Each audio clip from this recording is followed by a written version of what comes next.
What's up, Acolyte Squad? My name is Prince and I'm an urban acolyte. This video, let's talk about how Darth Vader or Anakin Skywalker fits into the Obi Wan Kenobi series. Now yesterday or early this morning for me, I posted a video on the Obi Wan Kenobi series. That video bombed. It is the worst video performance wise that I posted in the month of December. So I figured, well, why not follow it up with another video about Obi Wan Kenobi, right? I know everybody wants to hear predictions about the Mandalorian finale, but I don't really have the mental power to do that right now. I'm pretty exhausted from my workouts over the last few days, doing the 7-day jump rope dudes challenge, and then the 200 kettlebell swings a day, and moving to Bangkok, and it's like more humid here, and yeah, I'm feeling pretty beat up and exhausted. So I'm gonna get this video out as quickly as I can, and then I'm calling it a night because your boy's tired. I might fall asleep talking.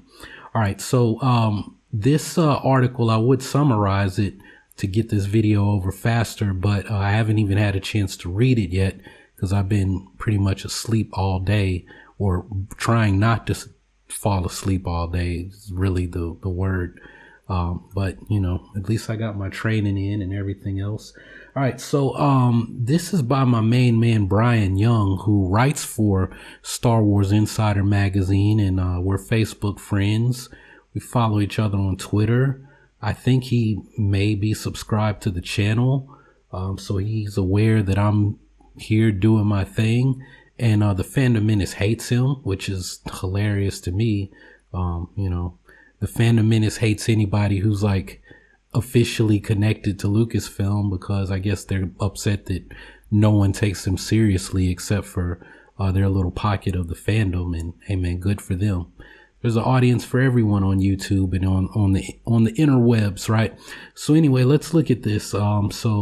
I really want to summarize this, but I have no idea what Brian said. So during the massive 4-hour Disney investor presentation last week, Lucasfilm was able to present its upcoming slate of projects.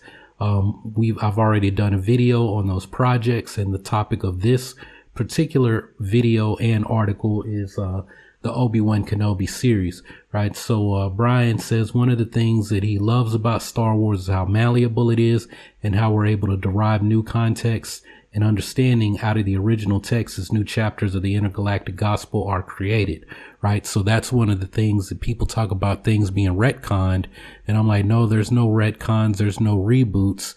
You just get the story from one narrator to a particular audience, and then later another narrator comes in and gives another narrative to a different audience, and sometimes that other narrator gives you a fuller picture of stories that you already thought you knew, right? Just like how there are new novels for the original saga that add more information than what we knew before, or provide us additional scenes that maybe George thought about doing but didn't, or had an idea later. You know what?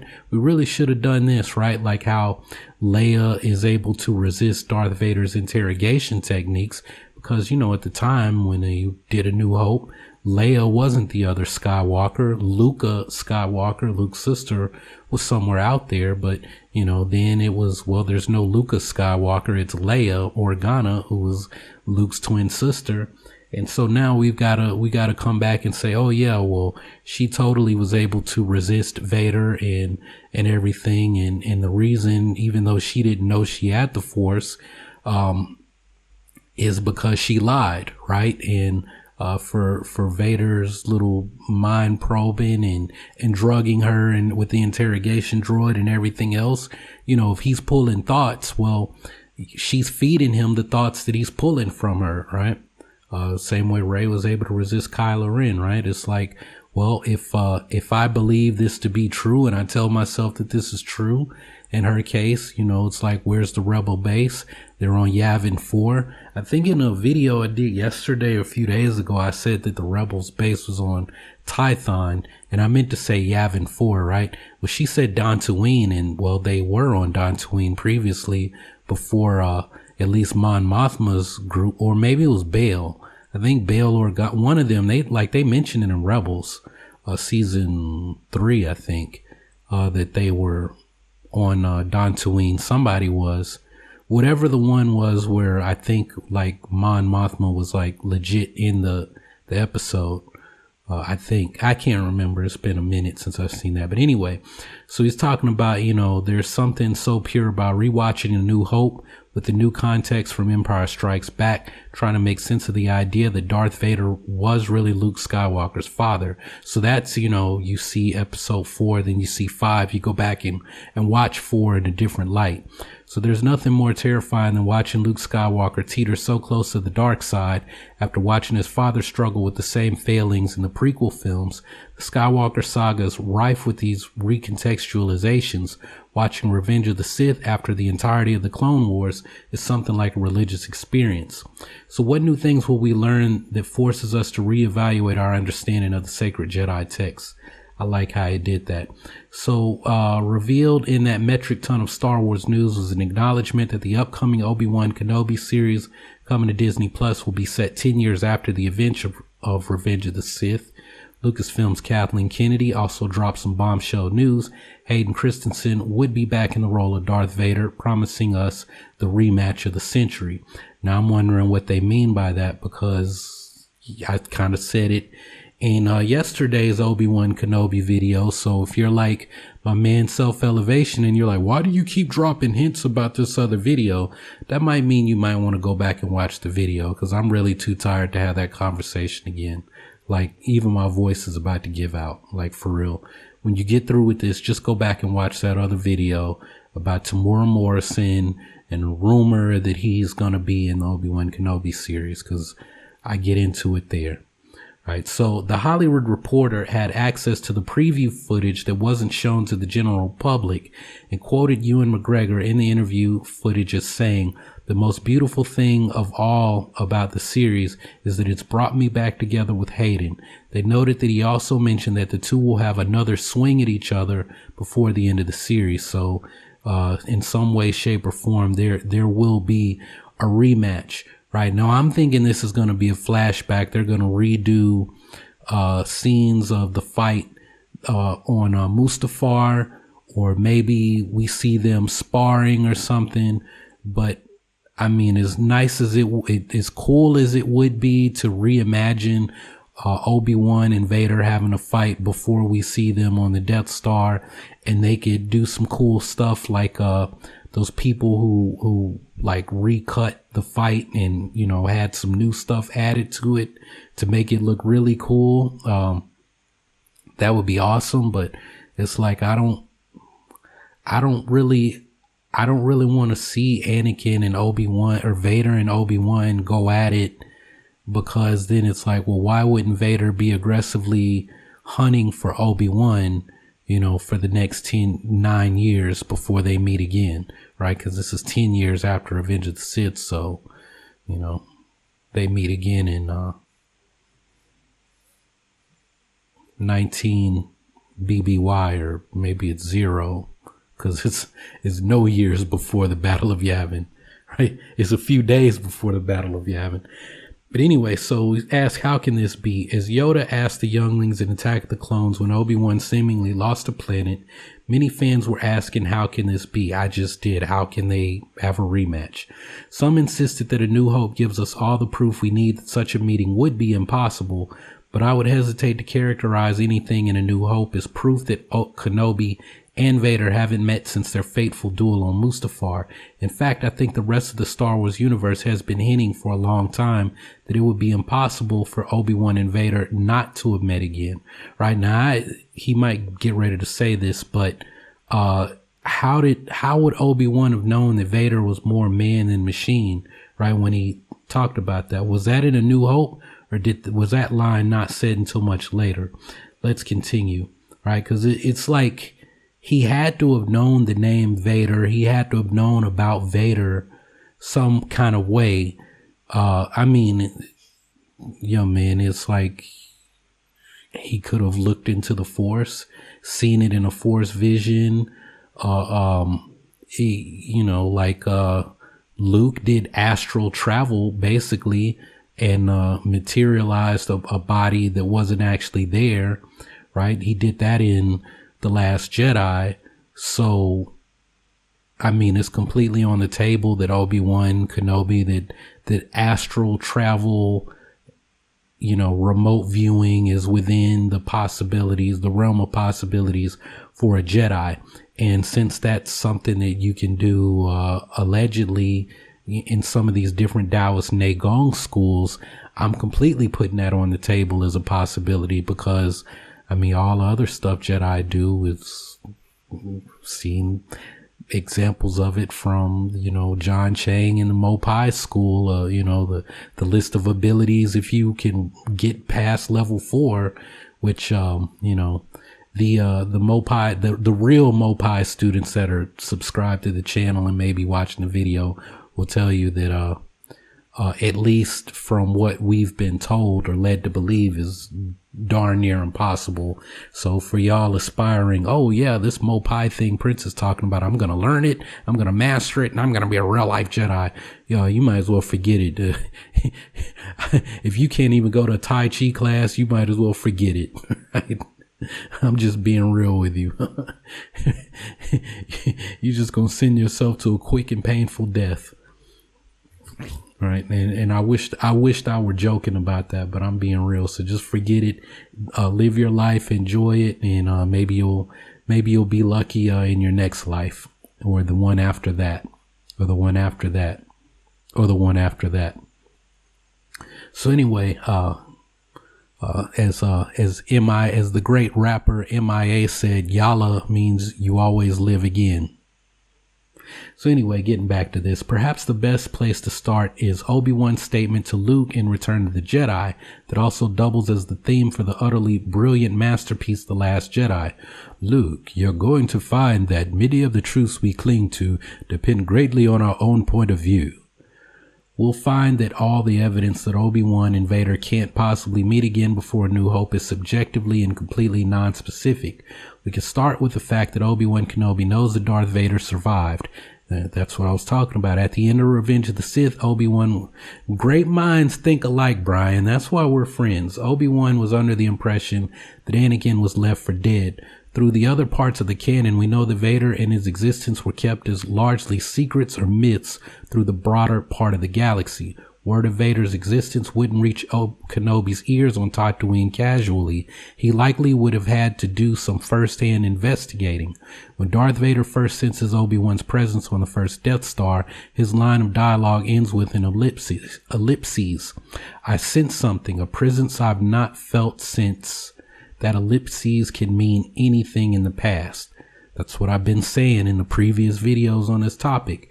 The thing that will hang many people up is another Vader line. When I left you, I was but the learner. Now I am the master. But what does this really mean? Right? I'm the master. When I left you, I was a learner, meaning the last time I saw you, I was your student. I was, learning from you. I was a little bro. But now, big bro, you about to get that work. Some take it to mean that Vader is speaking literally, that the last time they met was on Mustafar and he was but the learner, with Obi-Wan as the master, but their roles had changed. However, I think this actually refers to Vader's status as a Dark Lord of the Sith. By the time of their duel on Mustafar, Anakin was already an advanced Jedi Knight, not a master, thanks Mace Windu. He hadn't been elevated by the Sith as anything but an apprentice at that point. There's nothing in the statement that specifically refers to when they last met, only that they had met in the past. This is a perfect gray area for Obi-Wan Kenobi director Deborah Chow to explore, and if we get a great story out of it, well, why not? So how could that play out? There's nothing that says that Obi-Wan Kenobi has to remain on Tatooine during the dark times. Now, these were George Lucas's wishes, but, George isn't calling the shots anymore. But George was like, Obi-Wan never leaves Tatooine. He stays there, he looks over Luke, that's it. Like, he doesn't leave the planet, that's it. But I mean, he could leave, through astral travel or some kind of force way without physically leaving the planet, right? Luke left Ahch-To without ever leaving Ahch-To, right? So goes on to say, we know he spends a lot of time out there, but if he perceived a threat to Luke off planet, don't you think he'd go address it? If whispers were to reach him that his apprentice had survived his apparent death on Mustafar, don't you think he'd go investigate? Could Yoda have sent him on such a mission? Or Qui-Gon's spirit? This confrontation could be quite meaningful to both Darth Vader and Obi-Wan. In Star Wars Rebels, we see an Obi-Wan who has transcended to a new level, truly a master of not only his teaching as a Jedi, but his emotions and his abilities in the Force. Could his promised rematch and ordeal in this new series help Obi-Wan transition into that masterhood? Could it help Vader take that next step on his own path? There's another line that gives us a clue. This one comes from Return of the Jedi. Luke Skywalker tries to turn his father back to the good side, and Vader's having none of it. Obi-Wan once thought as you do, he tells his son. But when have we ever seen that from Obi-Wan? He didn't think he could turn him back on Mustafar, and it wasn't a topic of discussion then. Could that be what his new series hinges on? And that idea excites me. Ultimately, I think this confrontation will leave Vader thinking that Obi-Wan is gone forever, one way or the other, but anything is possible. We shouldn't cling to the truths that we think we know. As new information becomes available, we ought to be open to it. Understand that there's nothing that says it has to be this way. That's just how we had it in our heads. We took the information we had and inferred a story. Sometimes those stories don't play out like we think they might, and we'll have to change our minds on what we thought. It's like the scientific process. Truth is a moving target, and we strive to understand it as best we can with all the available information. Man, I'm really sweating. And we're still going to have to find that many of the truths we cling to depend greatly on our own point of view. So that was hey man, that was a good article. And he highlights some of the things that I've been pointing to is that, I mean, how does Obi-Wan know about Vader unless he has some kind of firsthand experience? Now, I'm just saying, like, my thinking is going into the, like, I'm still with the whole Obi-Wan and is the cowboy sheriff on Tatooine, and things come up. He's got to figure out a way to deal with it without, he's a Jedi. He can't just be running around swinging a lightsaber using the Force, because that's going to alert everybody. But I would like to see a situation or an instance where maybe somehow there's a brush with the Empire there on Tatooine. I know people, well, if and Brian raised this, if there's a threat big enough that would make him have to leave Tatooine, then he would. Trisha Barr talked about this probably 2 years ago on the Fangirls Going Rogue podcast. Either that one or she's got another one, Hyperspace Theories, with BJ Priester and another lady. And BJ Priester predicted that Kylo Ren was going to save Rey from Snoke. So if you're looking for, like, podcasts for adults, of course Brian has one. I think his is full of Sith. And one time he had mentioned inviting me on, but that didn't happen. I'm not blaming him. It just, people get busy, things happen. I probably got busy, and I didn't remind him or say anything else to him about it. But if you're looking for a good Star Wars podcast with adults getting into deep stuff, Fangirls Going Rogue is more for women. I'm gonna just be real.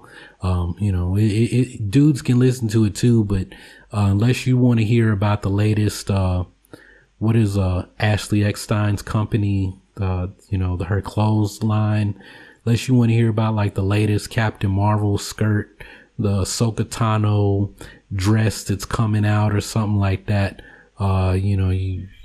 you might want to skip over those parts, but they talk about some good stuff. But that Hyperspace Theories podcast is dope. Like I said, BJ was on there back when we first got the trailer for The Last Jedi, and he was like, yo man, Kylo Ren is going to save Rey from Snoke.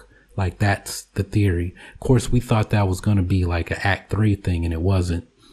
Oh, so Brian had some great stuff about Kylo Ren the last time I listened to his Full of Sith podcast. I think that's the name, right? But so this idea that Obi-Wan, there's something in the Force that calls him to leave Tatooine has been something that's been floated around for, a hot minute, ever going back to, when we thought Stephen Daldry was making an Obi-Wan movie, and there was apparently going to be an Obi-Wan movie, and then it became this Disney Plus series, right? This limited series. I think it's going to be like 6 episodes or something. So basically maybe a 6-hour movie, a 4-hour movie told in 6 episodes. I don't know.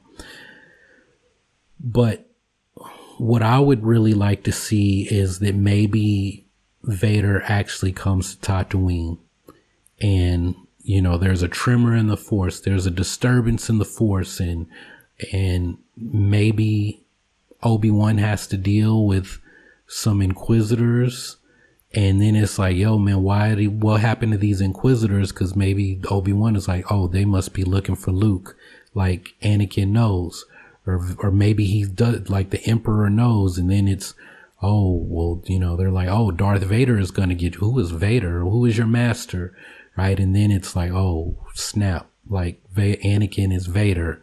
This is the new, because they were thinking Vader, people in the galaxy after the Clone Wars thought like Vader is the new General Grievous, right? Except he has the Force, like for real. He's worse than General Grievous, right?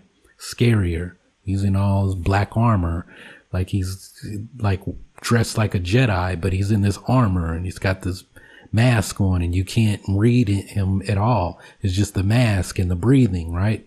And these black Jedi robes and then the bodysuit because he's been burned and he's, hiding his cyborg parts, right? Or his cyborg limbs, whatever. And so somehow Vader ends up having to come to Tatooine, and it's like, are they going to meet? Are they not going to meet? And then at the same time, Obi-Wan is having flashbacks of Anakin and the good times. And it's like, kind of like, it could be as like the catalyst to like really push Obi-Wan. All right, I've been struggling with this whole Force mystic thing, and I'm watching over Luke from a distance because Owen doesn't want me anywhere around, so I gotta like hang back and look after Luke, but I'm supposed to be doing my own training with Qui-Gon, and I'm kind of struggling, and this could be the thing that's the catalyst for pushing Obi-Wan.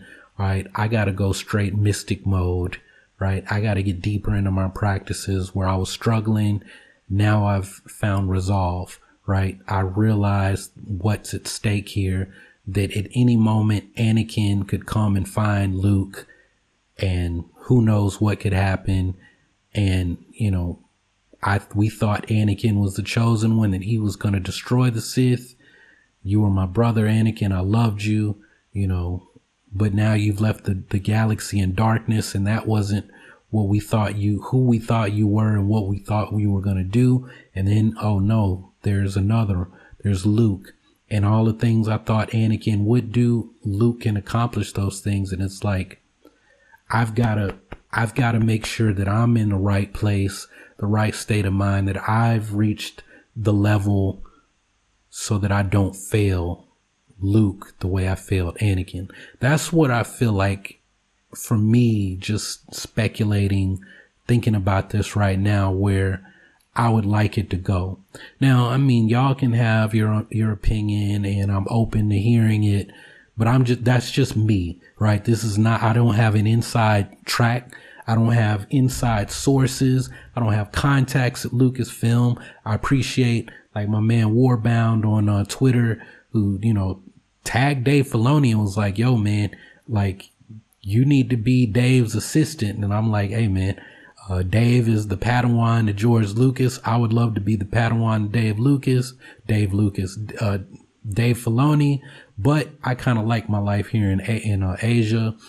They would have to do a lot to get me to come to San Francisco, to get my wife to, cause Thai girls don't like to leave Thailand, right? She's got family here, right? So they'd have to do a lot to make her want to leave. And I'm like, that's not going to happen. We got this thing called Skype. We got Zoom calls.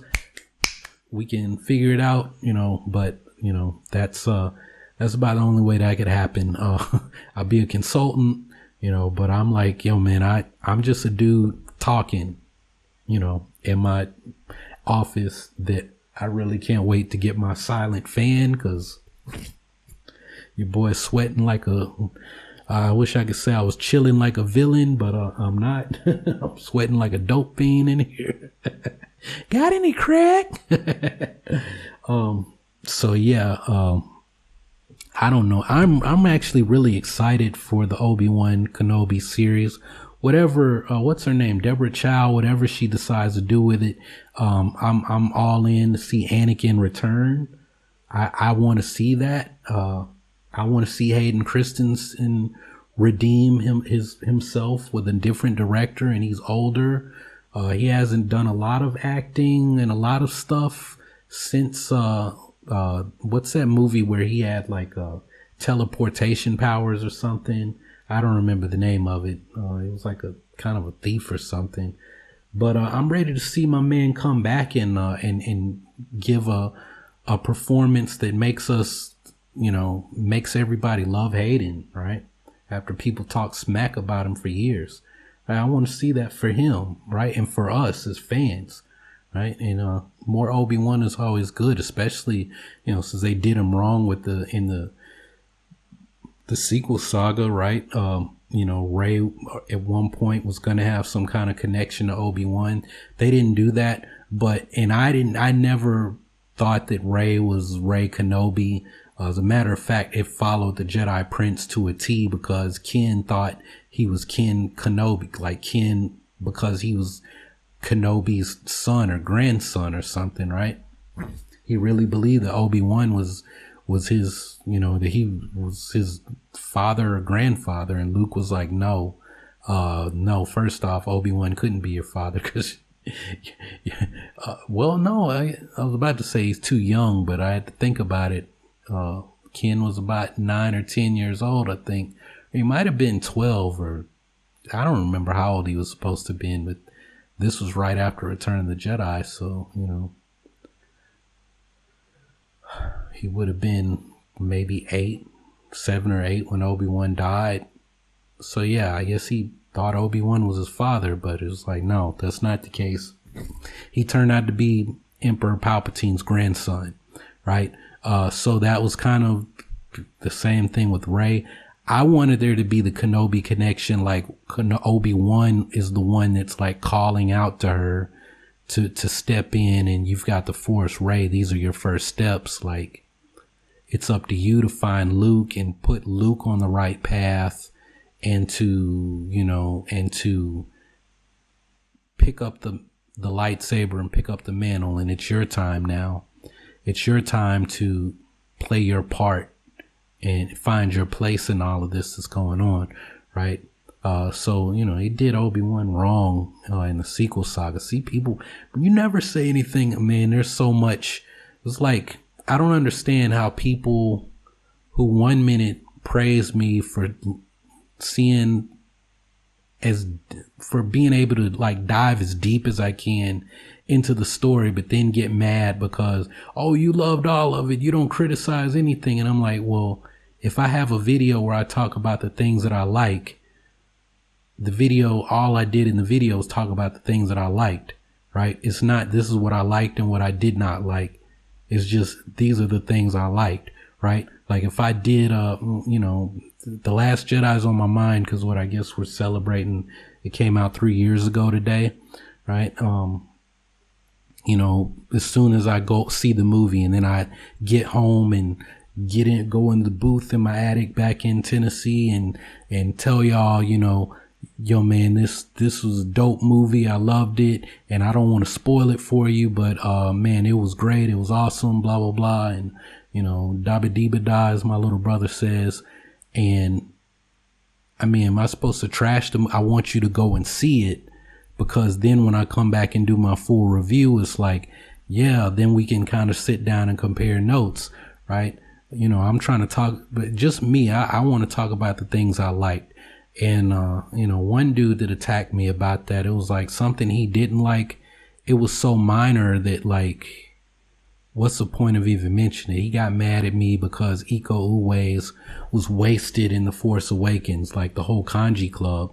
And I'm like, well, yeah, when I first heard that they were going to be part of The Force Awakens, I was excited, right? One of my friends who's a CLOT instructor was the one that I found out from him, right? And I was like, oh man, this is going to be dope. I like ACOLYTES. I've seen the Raid movies, Marintal, everything he's done. Like, you know, I love this dude. Like, I can't wait to see what he's going to do.